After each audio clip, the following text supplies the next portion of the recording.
Welcome to Backyard Oasis, a podcast designed by and for older adults living in the beautiful Pioneer Valley of Western Massachusetts and produced in the tech studios at Greenfield Community College in Greenfield, Massachusetts. Backyard Oasis reaches out to older adults who seek knowledge to help them live more thoughtfully, healthily, and happily, who hope to inspire others with their ideas, and who serve their communities in the interest of the greater good. We hope you join us frequently in our pleasant Backyard Oasis for wide-ranging conversations with a diversity of people who are growing older and want to talk about it. Hello, everyone, and welcome to Backyard Oasis. This is Judy Raper, Associate Dean at Greenfield Community College, and we're coming at you with what I believe is our 6th episode of reality. What's it called? Spilling the tea. Spilling the tea. So Yes. let me allow my co-presenters to introduce themselves. I am Mackenzie Shanahan, a mom, and I love spilling the tea, honey.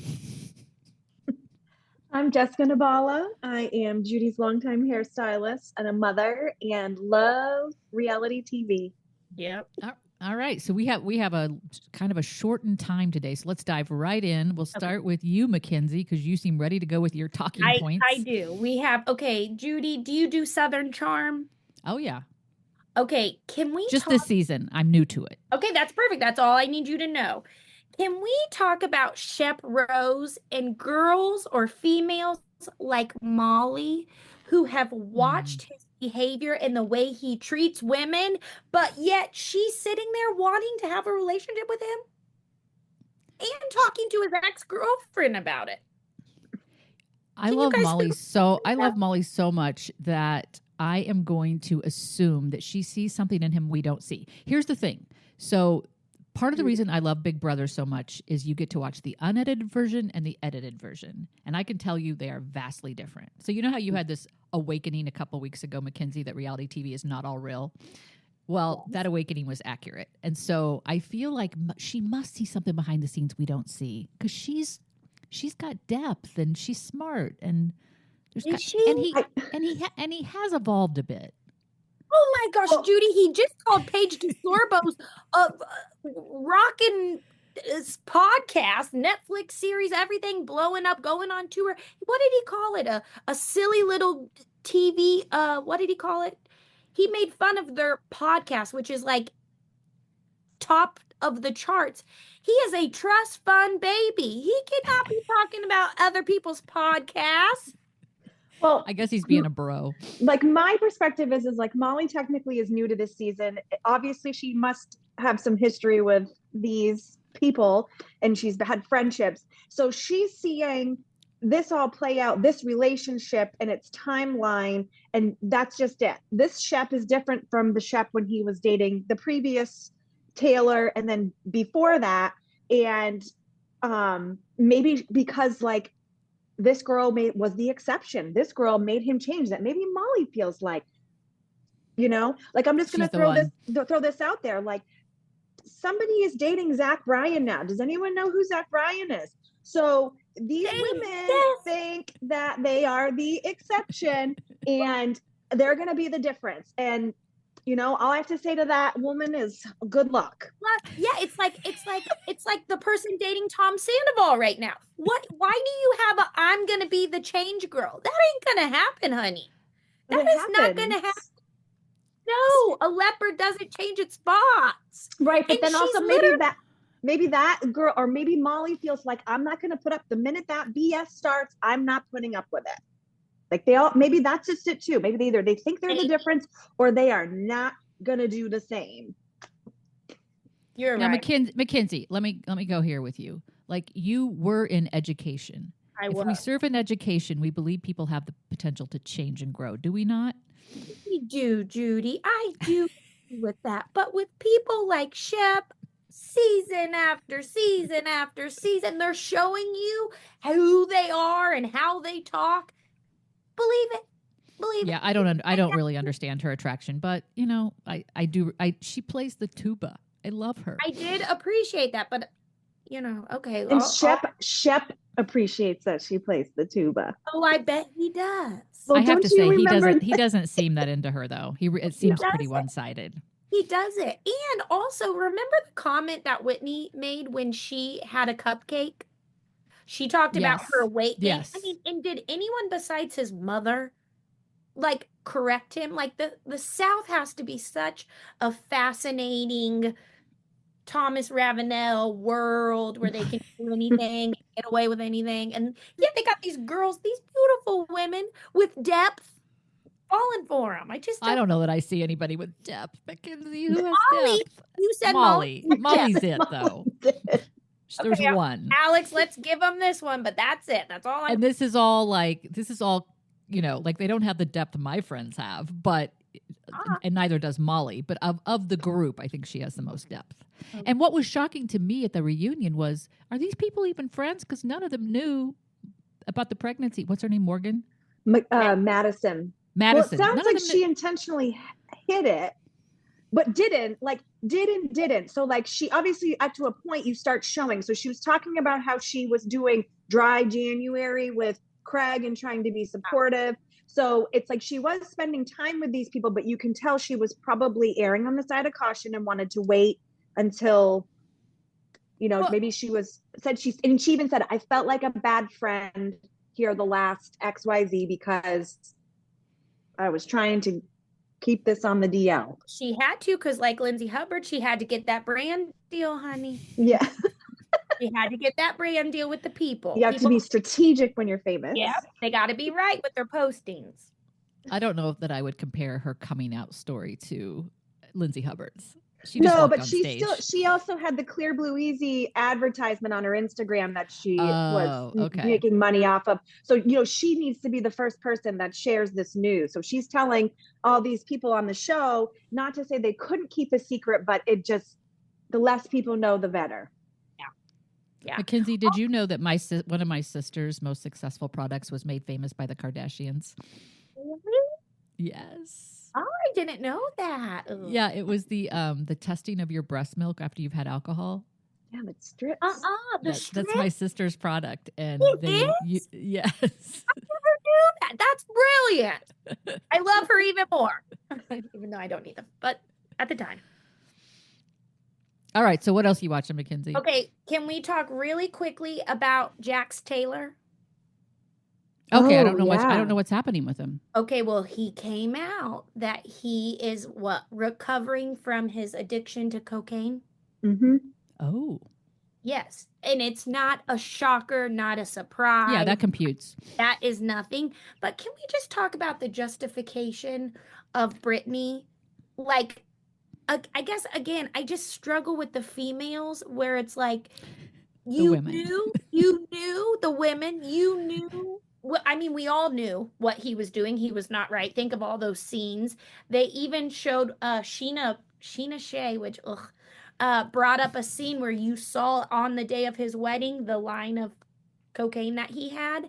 But I just struggle with her now taking this this complex of she's taking over the podcast, she's doing her thing, which more power to you. You go live your life, but also you knew what you were getting into with him. Do you know what I'm saying? I struggle with that. She wanted out of Kentucky and onto a reality show, don't you think? Yeah, give me a Jackson. She got some boobs out of it.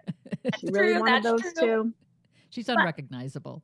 She is. But also, will you do The Valley when that comes out? Oh, yeah. I actually like that one. That's one I don't have to painfully watch. Say they have depth. They don't have depth. I don't think there's a single reality show person with depth, Mackenzie. They might have a little more than Vanderpump Rules, but they don't have the depth. Okay? Except on Survivor.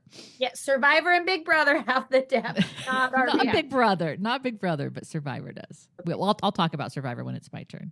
Okay. So I just wanted to say that. Anything else about Vanderpump Rules and Jax? No, I look forward to The Valley. It starts, in 2 weeks? Yep. That's going to be a good one. Okay, let's move on. What about Real Housewives Beverly Hills, Garcelle's exit? So I want to say something about Beverly Hills, and this might take me a few minutes to set the stage. Okay. So the last time we were on, if memory serves, I was saying some nice things about Erica Jane. I was saying she'd had a good season. I saw her softening. Yes, you did. All right. So the last couple episodes, she's been horrible. And I decided to sort of, here's the thing. I have not watched Housewives of Beverly Hills since Lisa Vanderpump left. So I think that was 2019. So I know Erica Jane came on like 2015, but the whole Tom Girardi thing didn't like blow up until the early, like maybe 2020. So, and I can't remember season to season what happened last season. I just can't. Sometimes I can't remember week to week. Oh. So I realized I had forgotten a lot of the stuff that had surfaced about her in the situation with Tom Girardi. So I decided to sort of do a deep dive into that this weekend. And I watched The Housewife and the Hustler on Hulu, which I had watched before and forgotten I had watched. Okay. I will never, ever defend her for a minute again. She is despicable. And it's like, I think in the beginning, I thought he had this reputation for like helping the underdog with his law skills. Like he was supposed to be this, Robin Hood kind of person. Turned out he was stealing from all of them. And, she wanted to play the victim like it was, I had no idea. I'm a victim too, blah, blah, blah. But watching The Housewife and the Hustler, when she met on camera with some of the victims and showed zero remorse and in fact showed contempt, I was like, yeah, you're a terrible person. Yeah. And how has she not been canceled? I don't get it. She's still doing shows around the world. Are you kidding me? I think that she was, though, at the time when all this came out in that season of Beverly Hills. I mean, you could tell she was going through it.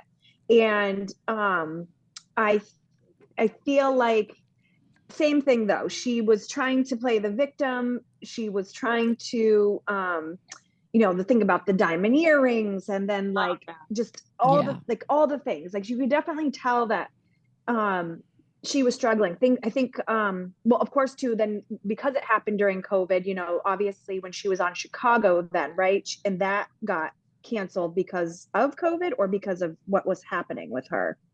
That got delayed. Roxy Hart. Yeah, because she's still now she's. So I kind of think that because she was legally absolved from responsibility throughout this whole thing, that's why she's now made it where she is now. Yeah, but I think I'm just saying from a perspective, if she had been. Sorry, go ahead. If she had been found guilty, I think maybe we'd be having a different discussion. Yeah. But isn't there something going on presently with Marco? Aren't they suing her because she accused them of fraudulently charging her American Express card? Yeah, she's I didn't hear that. Now she's in trouble legally, but not connected. It's like a her thing. Okay, right? It's like a separate issue. Well, I think it's connected because I think she was trying to figure out. I don't want to air false information to our thousands of listeners, but I think there was something related to Tom Girardi because she was broke, and that's why she accused Marco, who those people were her friends, and she accused them of charging her American Express card $800,000 for things she didn't get. He was in jail for a while. He's interviewed in that Housewife and the Hustler documentary, and he's a very compelling, he's a nice guy, and he trusted her implicitly, and it ruined his life. You gotta be careful. And they just won an Emmy. Marco just won an Emmy. Oh, there we go. I don't know about Honey. She looks good. Oh, she does. I'm not denying that. She's never looked so good. Pretty is as pretty does. Yeah, she's a pretty mess, honey. Right? Okay. Anything else? Yeah. So Garcelle. So yeah, I'm really sad about that. She is by far my favorite on that show. And I watched a little bit last night. I was watching some of the after show clips of when they interview in little groups. Mm-hmm. And so, there's the Garcelle, Sutton, and Jennifer Tilly. Yeah. And then Dorit and Bose do their interviews together. And then Kyle and Erica Jane. And I was thinking to myself, Sutton, who so desperately wants to be friends with Kyle and will do anything to be friends with Kyle. I'm like, you have the cool group, girl. Your group is far cooler than Kyle and Erica Jane. I love Jennifer Tilly and I love Garcelle, and I'm really sad she's leaving, but I get it. I don't blame her. Yeah. Well, it's just painful to watch. It's like takes you back to 6th grade when the popular girl doesn't want to play with you. I know. And Garcelle is flat out saying, Sutton, look at this. Sutton, look at this. What are you doing? And she still sits there and gets so emotional over Kyle Richards. I know. I heard that Garcelle and Sutton are no longer, they're not talking. Oh, really? Yep. Since the reunion, they have not spoken. I wonder why. I wonder what happens between those two. Well, I think she didn't stand up for her when she needed her. Right? You mean Sutton didn't stand up for Garcelle or vice versa? Sutton didn't stand up for Garcelle when she needed her. Oh. On the last episode, right, Jessica? What was the situation? And she said, you weren't No, that didn't happen. There was no... Right? Sutton was upset that Garcelle didn't stand up for her, although she was really upset that Kyle didn't. But there was nothing... No, Garcelle wasn't piled on in the last episode. I think it's more or less... I feel like it's probably because Garcelle was sick and tired of feeling like she was the supportive one. Why am I not enough? Why do you need this? And then like feeling like her friendship was being put to the wayside so that she could pave way to be close with Kyle. But so like going back to that, like you, Judy, like you saying, like Jennifer Tilly and Garcelle both have like, they're both self-made. They have great careers outside of reality TV. And I think that's what why Sutton's more drawn to Erica and Kyle, because Kyle and Erica are more interesting for reality TV and feels like that's who the public draws to. Which is not true. But do you know what I mean? Like, when I watch reality TV, that's what I want to see, the hot mess side. I don't want to see her. Right. That's what I'm saying. Like, right. Like, I don't care that you have, been in a ton of movies. You make for good TV. That's why we're watching, right? Where Garcelle and Jennifer Tilly they're just a little bit boring, but they are very successful women in comparison when you're talking about what people want to see on a TV show. And that's why I think's been entertaining in the last couple episodes is Kathy Hilton. Like, what is going on? What is going on with her? She is so. When they're walking down the runway and she's right there, I'm like, but is it real, guys? Is it real? I'm trying to figure out if she's trying to project something really ditzy to, like, I don't know if she's trying to create a new persona, but like the fruffy house dresses she's wearing. Is it just that she's, I mean, I don't want to sound terrible, but she's aging? So this is just like who she is. Like as we get a little older, we get a little bit, no, I don't know, older than you, isn't she? If you watch her on Paris Hilton's show, she is not like that. She is a mean, judgy mom, not nice, so critical. No, I watched some of that. She was mean. I didn't think that. So then you have this serious, mean, judgy, rich mom, and then you have this ditzy woman who... That's why I wonder if she's trying to create the persona. Like, even like her wearing... I love that she wore shorts and T-shirts to that dinner with when they were all glammed out. I loved that. And then she peed her pants and had to announce it. Yeah, and Kyle's just like, oh my God. But okay, so I just looked her up. She's 66 years old. Okay, she is older than me. All right. Yeah, I just think she's like older. She's stuck in her ways. This is who she is. And who knows too, I think previous seasons we've heard about Kathy not being this likable person. And again, maybe she is trying to be just like, I agree. I'm fun. I'm silly. Like, well, I actually think her and Jennifer as the extras bring a lot to that show. Like if they weren't there, it would be unbearable for me to watch. And I think like some of it, I was thinking back to like when I used to love these shows, like back in the days of New York when it was Jill and Bethany and Luann and Ramona. Like I think sometimes, like I think about The Real World, the originals were much better because they had, like now these shows, they're trying to create something that's so manufactured and not authentic that it's not as fun to watch. And so I think some of it is that, like, and maybe Kathy's just trying to create some persona that makes her stand out in this cast. I don't know. And back in the day, they didn't all bring their assistants to do their makeup on vacation. No. What's up with bringing the assistant director of operations? Why does Sutton need a assistant director of operations? I don't know, but I love him. He's great. He is great. I feel like he could be a good time. I'm sure he is. Well, and when they show the what was it they showed at the end where they project into the future and there's a mouse in her driveway? Oh, it was like a dead rat. And the dogs are trying to get it. Yeah. She's like, no. She screams for Avi. Yeah, I love him. Okay. Now, next, can we touch on Summer House really quick? Okay, one, what do we think about Lindsay Hubbard going to Real Housewives of New York? I think it would be a nice transition. I think they need somebody more exciting on that show. Yeah. But do you think she would fit in? I know she's buddy right now with Aaron, but do you think she would fit in? She gets maybe not, but doesn't that make for good TV if she does? Now that I want. Yeah, you're right. I want to see the train wreck. That's what I want to see. Okay, perfect. And then I want to talk really quickly about what's the guy's name? Amal. Oh, Emerald. Oh yeah, Amal. That dirty one. I can't. I know. He brings nothing to the show except for the threesomes every week. Why do we have to watch him put a towel over the camera? Oh, that's all I see from him. Yeah, I don't want to see that. At least show something. But when I think about it, I guess maybe it's the mom in me, or maybe I'm evolving. But to me, I'm like, I don't want to see it. And then the whole thing with Jesse Solomon going in there, and I was like, what? I don't. But the toe thing. Oh my! The toe thing. I was like, what? I was ready to retch. If you're not going to show us or give us more detail, I don't. Why are you teasing me with that? But I might have evolved again, because remember, that's what the summer house used to be. It started out with just Amanda Batula coming at 2 a.m. for a little hookup. Mm-hmm. But now I don't want to see the hookup. I want to be in the bed with Sierra and Paige. You do? I find that so boring. There. No, okay. So what's his name? What's his name, Jessica? How do you say Emerald? it? Emerald. Okay. So I have to say, his confession. No, his confessionals do.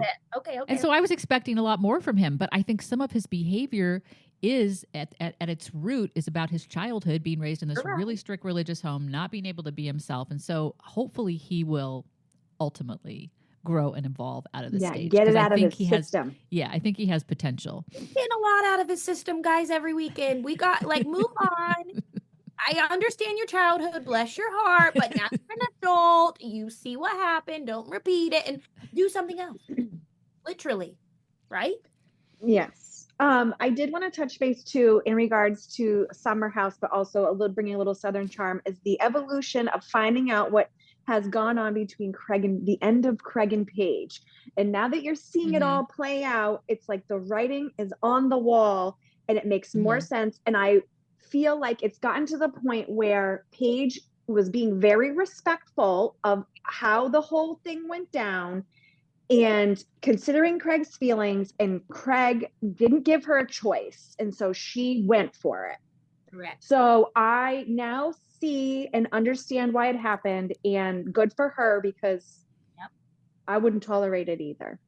And so it more or less is just kind of boils down to, it just sounds like he would have preferred her to just be a stay-at-home, worship him, his career, blah, blah, blah. And he felt threatened by her becoming successful, and couldn't tolerate that she was going on a tour and all these things. It's just me. You're going to forget about me. Yeah, it is wild though to watch, when both shows were airing at the same time. It was so fascinating seeing what they're saying here at this time versus what they're saying at this time, but also the clash of the cast. Shep is obviously anti-Paige, and Sierra, when she wasn't all over Craig, you know how she usually is. I was like, oh, they clearly have talked and they, are in the know. It is fascinating. But he's that Southern man. He's little Peter Pan, wants a little Stepford wife. And that's not happening with Paige DeSorbo, and I'm here for it. Well, when they were in the car and she was talking about, he was like, when am I going to see you again? And she was kind of like, this might be the last time or whatever. But I've seen that dynamic. I'm going to give a gentler version of this. You see that dynamic play out a lot, where one person is needy than the other, and being needy is a real turnoff to Paige, obviously. And I get it. I could see that she just cringed, because I think there was some part of him that was just like, I'm going to miss you, and when will I see you again? But the fact that he wasn't even going to visit her once on the tour tells me he had no plans. She was going to be gone 3 months. You can go visit her. You have time. Right. You could have gone to any city and hopped on a plane at any time. It's not doable for you. Yeah. He's not sewing pillows anymore. He's got a factory doing that for him. So what? I don't understand it. But to watch the fact that go ahead. No, just the fact it is fascinating.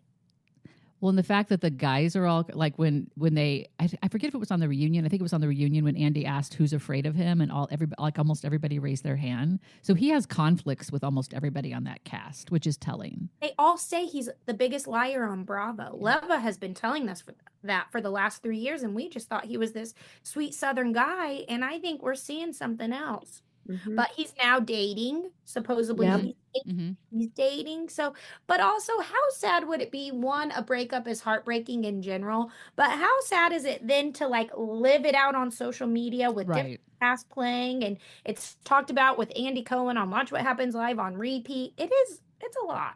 Yeah, I agree. And I thought, so speaking of Leva, I don't even know that I saw her once on the season, but anyway, I have to give her a little bit of props for standing up for JT on the reunion. Did you see that?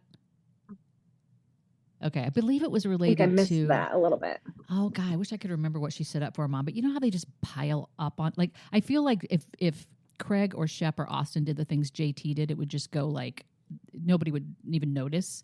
But JT is just such an easy target. There's something about his personality that makes him super easy to pick on. I'm not saying he's a great guy or anything like that, but I feel like the pile-ons are just so unnecessary. And she was like the only one that had her back, and I kind of respected her for that. I do respect her for that, but it's not good TV, and she's leaving as well. Oh, she is? Where's she going?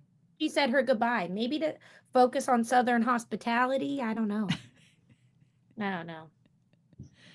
She'll probably end up going to Road Rules Real World where they all go to retire.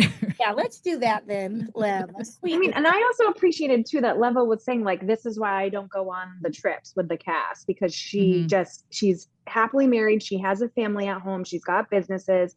And it's just like, she doesn't put herself in potential situations where, well, whether or not she would do anything wrong, it's just trying to set herself up to win. Yeah. And I think that's why she's not 110% on the show all the time anymore. I guess the rule of thumb is if you have your life together, you're responsible and kind, you don't make good reality TV and you got to go. The crazies. See, I like those people. I mean, I like, like Beverly Hills would not survive without Sutton. She's a hot mess. They would not survive without her shenanigans, right? I get it. But I also like to root for someone. So I like to have somebody on there who's like someone I could be friends with. I don't want to root for. Okay, Alex is nodding his head. I don't want to play with them. I want the bad guys. Bring them all. Okay, speaking of somebody that I can root for, have you guys heard what happened on Survivor last week? No. Yes. But tell us. Give us a okay. short... So I know that Jessica thinks like Survivor is the boomer reality show, but I have to say that it is. But okay, it's my favorite though, and I think like part of the reason. I mean.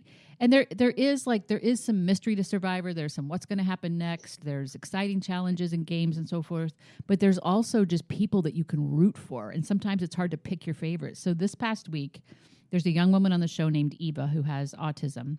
And she was diagnosed as a very small child and was told by her doctors told her parents that she would never live independently, blah, blah, blah, blah, blah. She's now a PhD candidate.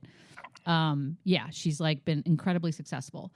So one of her challenges is she escalates in stressful situations. Like she'll become extremely emotional and she can't rein it in. So she decided to tell this one guy on Survivor, a firefighter named Joe, that she had these challenges and asked that he support her. So to fast forward, make a long story short, they're now on separate tribes because the formations of the tribes changed throughout the season of Survivor. So she had a really bad meltdown this week because she was trying to do something physical that she just couldn't do, although she ultimately did it and helped her team win. And so she's sobbing and breaking down, and the tribes aren't allowed to mingle once they're separated like that. So Joe's just staring at her like he wants so bad to help. And Jeff Probst, who's the host of Survivor, says, Joe, do you need to give her a hug? And he walks over and he spends like a good 5 minutes just calming her. And she's taught him all the strategies he needs to know to calm her down. I mean, it was an absolutely beautiful moment. They've been all over the news because they're still friends. So they're talking about their enduring friendship after the show. But it was they're calling it one of the most magical moments in reality TV history. And I suggest you look it up if you haven't seen it.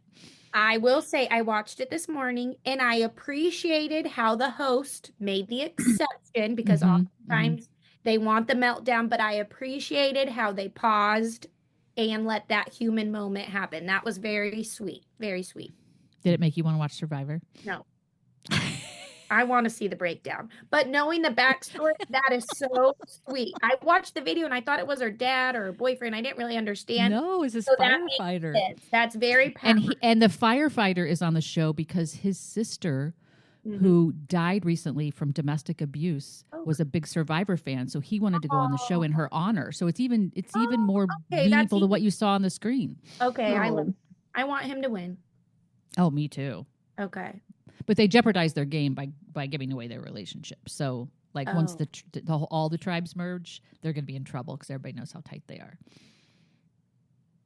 Anyway, I just wanted to share that because I know that neither one of you watch my Boomer shows. Okay, so I just wanted to share. Nope. There's a lot of depth there, though. I'm proud of you. I'm not watching it. Wait, can we talk about the next show? What's the next show? The one trending on Netflix. What? Trending on? I watched Adolescence. Oh, I watched it.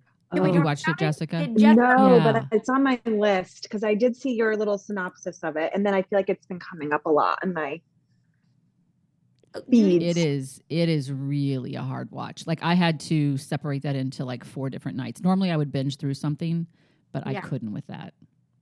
And do you know that that kid, it's his first acting gig? Well, he did great.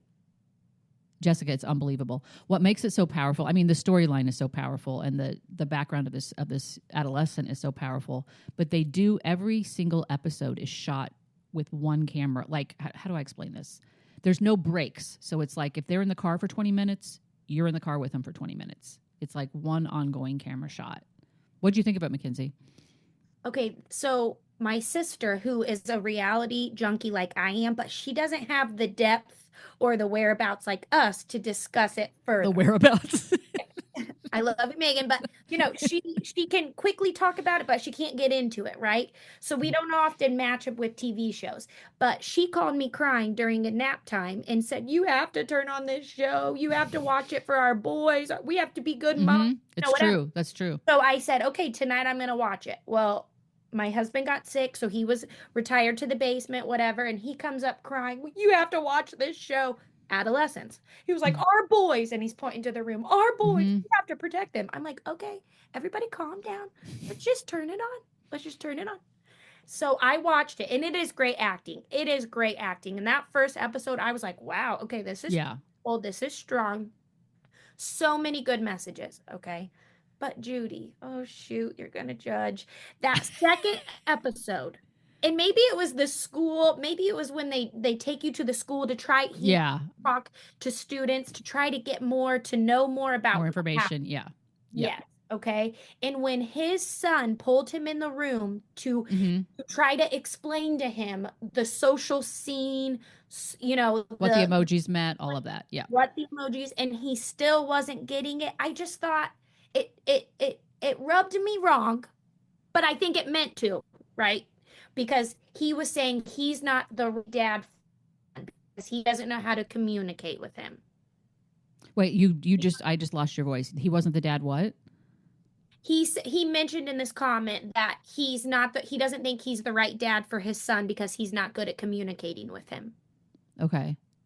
I don't remember that comment, but when they're in that storage room, this is after he tried to talk to his son, right? And it just rubbed me wrong because I thought, you're going so hard at this one dad who doesn't know where his son was last night or what he was doing, but yet your son, why wouldn't he come talk to him first thing? You know what I'm saying? I do. I guess I feel like that wasn't, I didn't even zone in. There was so much to this series that I lost that. And I thought that dad was trying, and I thought, so do you know what it's about, Jessica? Oh, Jessica. Correct me if I'm wrong. Is it a story about a teenage boy who is obviously facing pressures socially from peers and whatnot? He murdered a girl. Was it during like a sexual assault? No. So he's part of, he's describes himself as an incel. He's part of that community, which I knew very little about until watching I don't know what that is. It's basically, the way they characterize it is in being celibate involuntarily. So like he believes that no girl wants him. And he's part of this online community. And what happens in these communities, and apparently Andrew Tate is like one of their heroes, which is really disgusting. But they blame girls for it. So they think it's girls' fault. So one of their primary beliefs is that 80% of girls want 20% of boys. And so that there's 80% of boys that never have a shot. And so they're very misogynistic. They blame girls and women for their problems.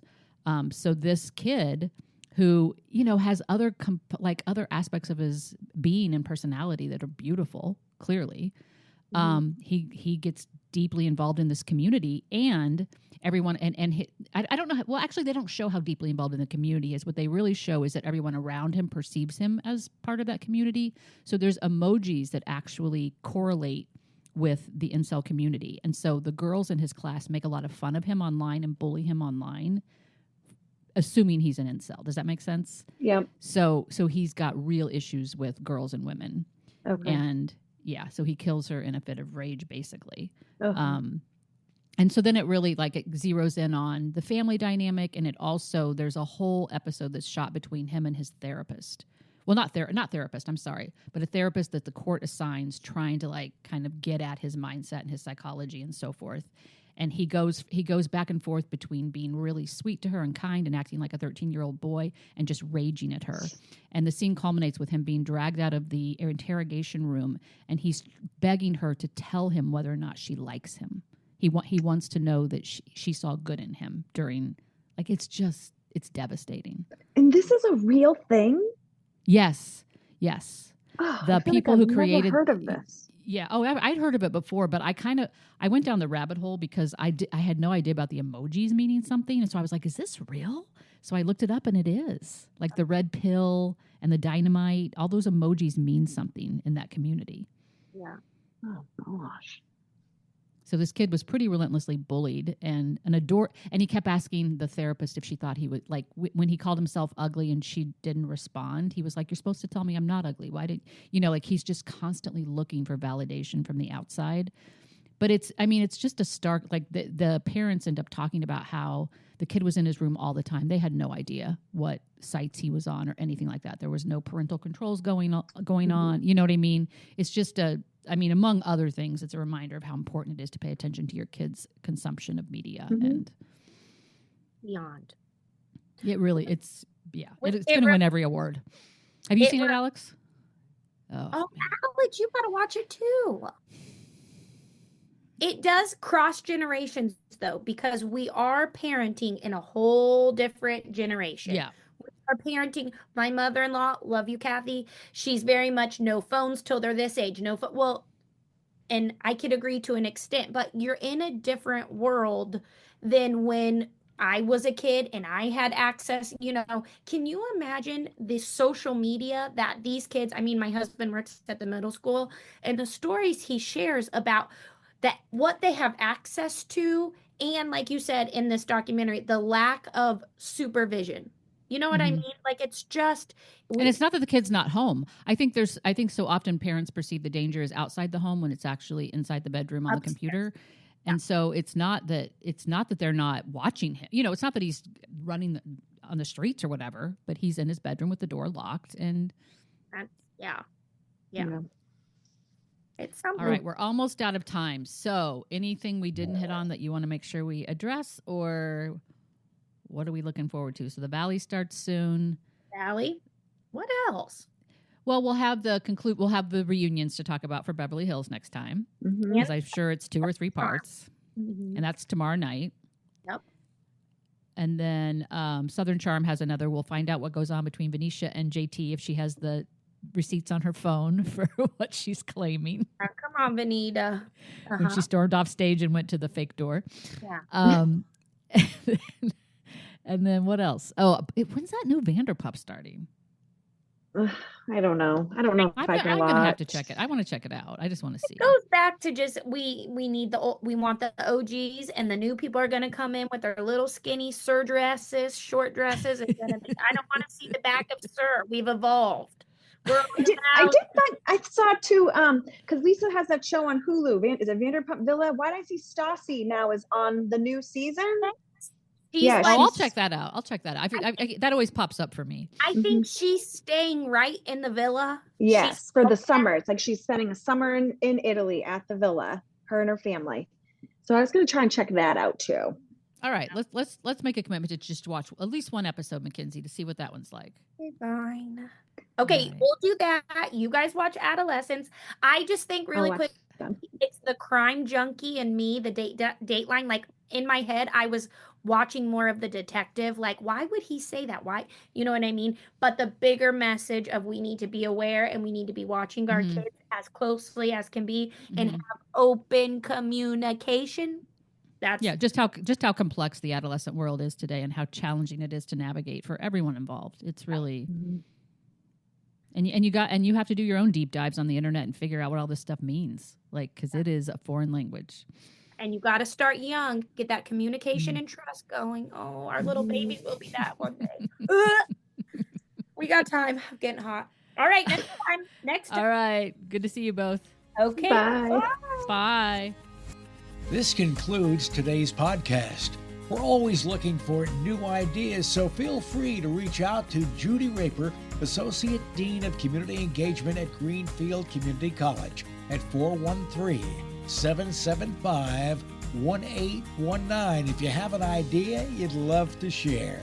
Special thanks to the creators of Backyard Oasis, Denise Schwartz, Chad Fuller, Dennis Lee, and Christine Copeland. Have a great day.